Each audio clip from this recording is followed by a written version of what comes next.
What do you think would happen if a cargo ship full of rum sank off the coast of Liverpool and thousands of barrels of rum all washed ashore? Well, let's find out, because that's exactly what happened in 1866. Well, as you can see from the headline, nothing good is going to happen. The ship in question was called the Elizabeth Buckham, and you can pause to read that little intro if you want to. So this all takes place right there on New Brighton Beach in the glorious city of Liverpool. I don't know what happened to the ship. Did it run aground? Did it spring a leak? Who knows? Who knows what happened to it? But it sinks and all of its rum, all the barrels of rum, wash ashore. Now, what would happen in such circumstances? Bearing in mind that it's 1866, it's the Victorian period, 19th century, and everybody is very prim, proper and sensible.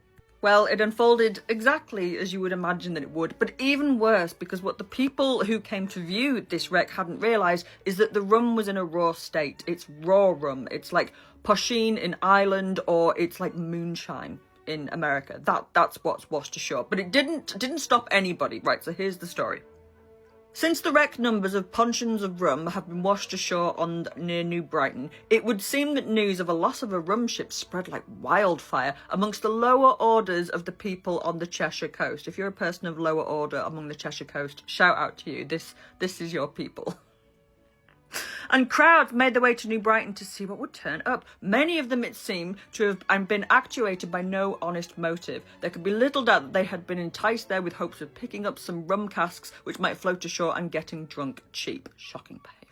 The customs officer took charge of upwards of 130 puncheons of rum, several bales of cotton and sugar hogsheads which had been secured, but many of the rum casks had been tapped before falling into the hands of the coast guardsmen, and the drinking of raw rum by those who procured it resulted in scenes of debauchery perfectly indescribable.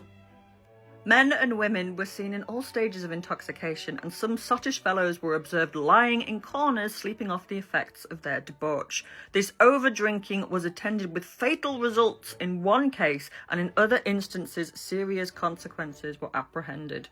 One youth named Folds, related to a person who keeps a hotel at New Brighton, managed to get some of the rum, drink it, and such were the consequences that, notwithstanding every medical attention, he succumbed to the fatal effects of that drink. Oh dear. Poor Folds. That's a bad night out.